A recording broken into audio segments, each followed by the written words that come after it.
Hello guys, my name is Aman और आप सभी लोगों का स्वागत है मेरे YouTube channel Aman low knowledge में। तो गाइस, आज हम डिस्कस करेंगे कि what is demand and what is the factors which affect demand. और हम लॉ ऑफ सप्लाई भी पढ़ेंगे कि लॉ ऑफ सप्लाई क्या होता है और सप्लाई के टाइप्स और जो सप्लाई को इफ़ेक्ट करते हैं वो भी हम इसमें पढ़ेंगे। क्योंकि इकोनॉमिक्स का जो जितने भी स्टूडेंट्स हैं उन्होंने मुझे कमेंट किए हैं कि आप so guys, without demand and supply economics does not exist. क्योंकि अगर डिमांड एंड सप्लाई ही नहीं होगा इकोनॉमिक्स में तो इकोनॉमिक्स यूजलेस सी लगती है थोड़ी, और इकोनॉमिक्स का कोई ऐसा लगता है कि इकोनॉमिक्स हाफ है, मतलब इसमें कुछ है नहीं। तो गाइस, इस वजह से हम लॉ ऑफ डिमांड पढ़ते हैं जो कि बहुत इंपॉर्टेंट टॉपिक है। और सबसे पहले डिमांड बता देता हूँ मैं आपको, डिमांड क्या होता है। तो guys, demand may be defined as the quantity of goods which is based on 5 factors: ability to pay, willingness to pay, price, time. और अगर इसमें से कोई एक भी एलिमेंट्स एब्सेंट होता है तो वो प्रॉपर डिमांड नहीं होती। डिमांड हमारी किस चीज़ पे बेस्ड करती है? मान लीजिए हम मार्केट में गए, मार्केट में जाके हमने कोई प्रोडक्ट की डिमांड करी, तो डिमांड जब करेंगे तब हमारे पास एबिलिटी टू पे मीन्स जब तक हम खरीदने के एबल नहीं होंगे और उसका विलिंगनेस टू पे एंड प्राइस भी बहुत इम्पॉर्टेंट है जो कि डिमांड को अफेक्ट करता है। अगर हमारे पास गाइस जो डिमांड होती है उसका जो रिलेशन होता है प्राइस के साथ, वो एक तो प्राइस पे डिपेंड होती है, और जो उसका रिलेशन होता है वो नेगेटिव होता है। नेगेटिव इन द सेंस, अगर डिमांड बढ़ती है तो उसके प्राइस कम होते हैं, और अगर प्राइस बढ़ते हैं तो डिमांड कम होती है। इसका नेगेटिव रिलेशन रहेगा, जिससे कि आप ये बहुत अच्छे से समझ सकते हैं। मान लीजिए फॉर एन एग्जाम्पल कि शुगर के रेट हाई हो जाते हैं तो उसकी जो डिमांड होती है वो कम हो जाएगी, और अगर शुगर की डिमांड ज़्यादा हो जाती है तो उसके रेट कम हो जाते हैं। तो गाइस, इसका अपोजिट रिलेशन है, जिससे कि आप अच्छे से समझ सकते हैं कि डिमांड क्या होता है। और अब हम आ जाते हैं अपने नेक्स्ट पे कि टाइप्स ऑफ डिमांड। सबसे पहले तो ऊपर ये फीचर्स हैं कि किन किन चीज़ों पे डिमांड बेस होती है। तो विलिंगनेस एंड एबिलिटी टू पे, demand always at a price and demand is always per unit of time. Time के हिसाब से भी डिमांड चेंज हो जाती है, और जो प्राइस होता है उस पर बेस्ड करती है। क्योंकि मैंने आपको बताया है कि without price demand does not exist. तो डिमांड और प्राइस का रिलेशन होता है, और एक दूसरे के बिना ये इनकम्प्लीट है। तो गाइस, अब हम आ जाते हैं अपने टाइप्स ऑफ डिमांड पे। टाइप्स ऑफ डिमांड में individual demand and market demand, total market demand, derived demand, industry demand. इसमें बहुत सारी डिमांड्स होती हैं, जिसमें से कि आपकी इंपॉर्टेंट ज़्यादातर होती हैं price demand, income demand and cross demand. तो प्राइस डिमांड वो होती है जो प्राइस, अगर किसी भी चीज़ का प्राइस बढ़ता है जिससे कि डिमांड इफेक्ट होती है, वो हमारी प्राइस डिमांड होती है। मान लीजिए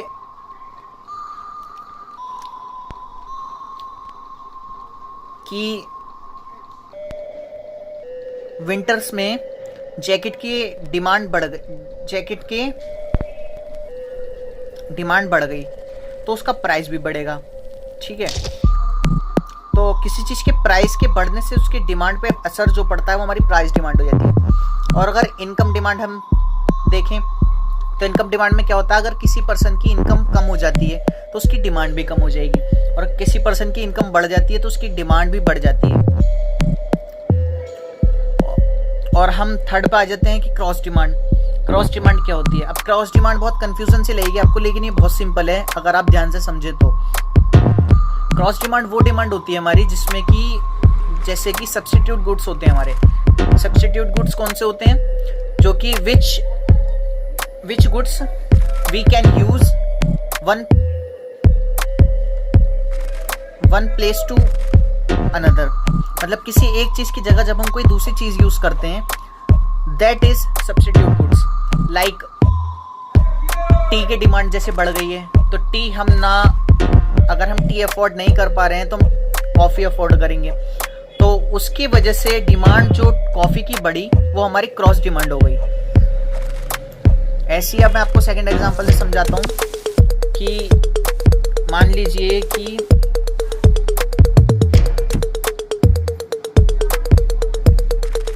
टी की, जैसे कि आपको मैंने ये तो समझा दिया है कि सब्स्टिट्यूट गुड्स क्या होते हैं। अब ऐसी कॉम्प्लीमेंट्री गुड्स होते हैं जिसमें कि इन दोनों की हेल्प से क्रॉस डिमांड आप आसानी से समझ सकते हैं। कॉम्प्लीमेंट्री गुड्स वो होते हैं जो कि हमें एक चीज़ से हमारी काफ़ी सारी वांट सेटिस्फाइड हो रही हैं।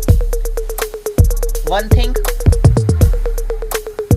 Which is satisfying many wants, like जैसे कि इलेक्ट्रिसिटी है। इलेक्ट्रिसिटी हमारी काफ़ी सारी वांट्स हमारी कंप्लीट करती है। जैसे कि इलेक्ट्रिसिटी होने से हम फैन यूज़ कर सकते हैं, एसी यूज़ कर सकते हैं, लाइट्स यूज़ कर सकते हैं, बल्ब्स यूज़ कर सकते हैं। तो वो हमारी उसके वजह से डिमांड में जो असर पड़ा वो हमारी क्रॉस डिमांड हो गई। किसी भी चीज़ के इफेक्ट से जो भी डिमांड पे इफेक्ट पड़ता है वो होती है हमारी क्रॉस डिमांड। अब लॉ ऑफ डिमांड में क्या है? लॉ ऑफ डिमांड हमारी क्या होती है? लॉ ऑफ डिमांड आप बहुत ईजी वे में समझ पाएंगे कि लॉ ऑफ डिमांड क्या है। सिंपल, आप एक चीज़ याद रखिए कि लॉ ऑफ डिमांड वो होता है जो कि हमारा प्राइस एंड डिमांड का रिलेशन बताता है, और प्राइस हमेशा डिमांड पे बेस करता है। और लॉ ऑफ डिमांड में क्या है? सिंपल वे में आप समझिए कि अगर डिमांड बढ़ती है तो प्राइस कम होता है, और प्राइस बढ़ता है तो डिमांड कम होती है। अपोजिट रिलेशन है। जब सारी चीज सेम रहेंगी, मतलब all factors of demand is same, but price जो होता है वो हमारा चेंज होता है। ऑल चीजें जो हमारी सब चीजें हैं वो सारी सेम रहेंगी, रिमेन्स वही सारी। जैसे कि मान ली क्लाइमेट सेम रहेगा और हमारा इनकम सेम रहेगी हमारी, लेकिन जो प्राइस होता है वो बढ़ेगा जिससे कि डिमांड पे असर पड़ेगा। तो गाइज आप इससे ध्यान रखिए कि बस इन्वर्स रिलेशन है, अपोजिट रिलेशन है लॉ ऑफ डिमांड का। तो that is law of demand. अब गाइज हम आ जाते हैं अपने अगले टॉपिक पे कि exceptions of limitations of law of demand. तो गाइज ये तो जैसे कि आपको डायग्राम दे रखा है, अब डायग्राम आसानी से समझ सकते हैं कि किस चीज़ का डायग्राम है। ये लॉ ऑफ डिमांड का डायग्राम है जिसमें कि ये बताया गया है कि धीरे धीरे जैसे जैसे प्राइस बढ़ेंगे डिमांड कम होगी, और बढ़ेंगे और डिमांड कम होगी, और बढ़ेगा और डिमांड कम होगी, ठीक है। और जैसे जैसे डिमांड बढ़ेगी प्राइस कम होगा। तो इसका आप इन्वर्स रिलेशन होता है, अगर आप ध्यान से देखेंगे तो इसे आपको बहुत अच्छे से समझ आएगा। एक्सेप्टेशंस और limitations of law of demand कि मतलब एक्सेप्टेशंस और लिमिटेशन क्या है जिससे कि लॉ ऑफ डिमांड में चेंजेस नहीं आते। आप इससे ये ध्यान रखिए कि कौन सी ऐसी चीज़ है जिससे चेंजेस नहीं आते। तो लॉ ऑफ डिमांड्स में गिवन गुड्स हैं सबसे पहले। फर्स्ट ऑफ ऑल तो गिवन गुड्स, अब आप कहेंगे गिवन गुड्स क्या होते हैं? तो गिवन गुड्स वो गुड्स होते हैं जिसके साथ साथ जिसका डिमांड पे कोई असर नहीं पड़ता, जो कि इन्फीरियर होते हैं, सस्ती चीज़ें होती हैं। मान लीजिए कि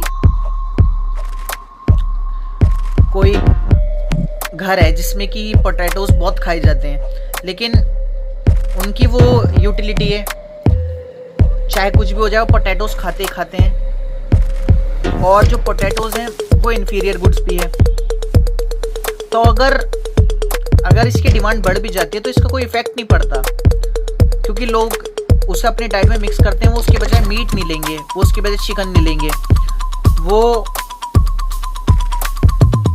पोटैटोज का ही यूज़ करेंगे। तो गिवन गुड्स वो गुड्स होते हैं जिनका तो पॉजिटिव रिलेशन होता है डिमांड के साथ और प्राइस के साथ, और उसके जो डिमांड होती है उसका कोई असर नहीं पड़ता, कोई इफेक्ट नहीं पड़ता डिमांड पे, चाहे उसका प्राइस बढ़े या कम होए।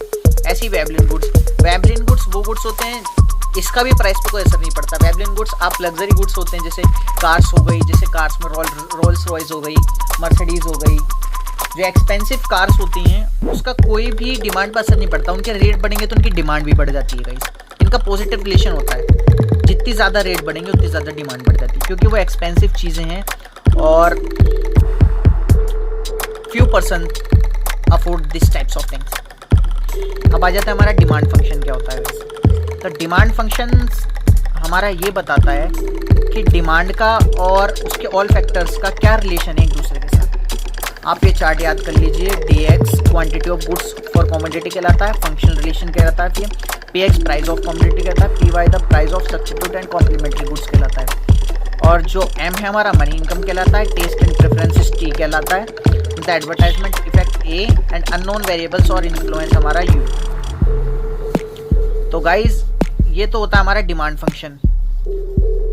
और a factor affecting demands, factor affecting demands means ऐसे कौन से फैक्टर्स हैं जो डिमांड को अफेक्ट करते हैं। प्राइस ऑफ द प्रोडक्ट, तो मैंने आपको क्या बताया है कि अगर प्राइस बढ़ेगा तो डिमांड कम होगी, और अगर डिमांड बढ़ेगी तो प्राइस कम होगा। तो यहाँ हमारा फर्स्ट पॉइंट क्या दे रखा है, फर्स्ट पॉइंट दे रखा है कि अगर प्राइस बढ़ता है तो प्रोडक्ट पर असर पड़ता है। अगर किसी चीज़ का प्राइस बढ़ गया तो उसकी डिमांड पर असर पड़ेगा, लोग कम खरीदेंगे। और income of the consumer, second point आ जाता है हमारा income of the consumer means अगर किसी पर्सन की इनकम बढ़ती है तो उसका डिमांड पर असर पड़ता है, क्योंकि अगर किसी पर्सन की इनकम बढ़ेगी वो सेव ज़्यादा करता है, लेकिन जो मिडिल क्लास पीपल होता है वो सेव नहीं कर पाता, क्योंकि उसकी जो सारी इनकम होती है वो उसकी नीड्स पे सारी खर्च हो जाती है और वो सेव नहीं कर पाता। लेकिन जो जिस पर्सन की इनकम बढ़ जाती है वो कंजप्शन पर ज़्यादा कम खर्च करता है और सेव ज़्यादा करता है, जिससे कि डिमांड पे असर पड़ता है। अब हमारा थर्ड आता है the price of related goods, substitute goods. देखिए अब फिर से दोबारा घूम के वही पॉइंट आ गया कि सब्स्टिट्यूट गुड्स क्या होते हैं और प्राइस ऑफ रिलेटेड गुड्स, मतलब अगर सब्स्टिट्यूट गुड्स होते हैं तो अगर एक गुड्स के ना होने से दूसरे की डिमांड बढ़े तो वो डिमांड पर असर करती है। जैसे कि मैंने आपको टी का एग्जांपल दिया था, अगर टी महंगी है और हमने कॉफ़ी अफोर्ड कर ली तो टी की डिमांड कम हुई, तो सब्स्टिट्यूट गुड्स क्या करते हैं, डिमांड को अफेक्ट करते हैं। ऐसे आ जाता है अब हमारा कॉम्प्लीमेंट्री गुड्स। तो कॉम्प्लीमेंट्री गुड्स कौन से गुड्स होते हैं, complementary goods are those goods who can use it together to satisfy a particular want. तो कॉम्प्लीमेंट्री गुड्स वो गुड्स होते हैं जो सिंगल गुड्स जो होता है वो पर्टिकुलर वांट्स को सेटिस्फाइड करता है। जैसे कि मैंने आपको बताया था हमें टी चाहिए तो टी के लिए शुगर्स एंड मिल्क, वाटर, तो ये सारी चीज़ें पर्टिकुलर वांट को सेटिस्फाई कर रही हैं तो कॉम्प्लीमेंट्री गुड्स हो जाते हैं। टेस्ट एंड प्रेफरेंसेस, मान लीजिए आपको ये चीज़ पसंद नहीं है, आपने उसे छोड़ के दूसरी चीज़ ले ली तो उसकी डिमांड कम हो गई, उसकी डिमांड बढ़ गई। तो गाइस ये भी एक ऐसा फैक्टर है जो कि डिमांड को अफेक्ट करता है। वेल्थ है हमारा वही मनी। अगर किसी पर्सन की इनकम ज़्यादा है तो वो कम कंजप्शन पे खर्च करेगा और ज़्यादा करेगा सेविंग में, वरना वो करेगा ऐसी चीज़ पे जो कि एक्सपेंसिव है, और जो इन्फीरियर है उनकी डिमांड कम होएगी और जो एक्सपेंसिव है उनकी डिमांड ज़्यादा बढ़ जाएगी। और साइज़ ऑफ पॉपुलेशन आ जाता है हमारा 6 पॉइंट, साइज़ ऑफ पॉपुलेशन। तो साइज़ ऑफ पॉपुलेशन क्या हो गया हमारा गाइस, अगर पॉपुलेशन ज़्यादा बढ़ती है तो चीज़ों के रेट बहुत ज़्यादा बढ़ेंगे, प्रोडक्शन ज़्यादा करनी पड़ेगी, और प्रोडक्शन ज़्यादा करनी पड़ेगी तो सप्लाई भी बहुत ज़्यादा करनी पड़ेगी, सप्लाई ज़्यादा करनी पड़ेगी, सप्लाई के लिए क्या ज़रूरत है, इन्वेस्टमेंट ज़्यादा करनी पड़ेगी, इन्वेस्टमेंट ज़्यादा करनी पड़ेगी। तो गाइस ये सारी चीज़ें इसलिए रिलेटेड होती हैं एक दूसरे से। अब आ जाता है हमारा 7th पॉइंट, सेविंग। मान लीजिए डिमांड को अफेक्ट करती है सेविंग, क्योंकि अगर पीपल की इनकम बढ़ेगी तो कंजप्शन पे कम खर्च करेगा और सेव ज़्यादा करेगा। So that saving is also affect demand.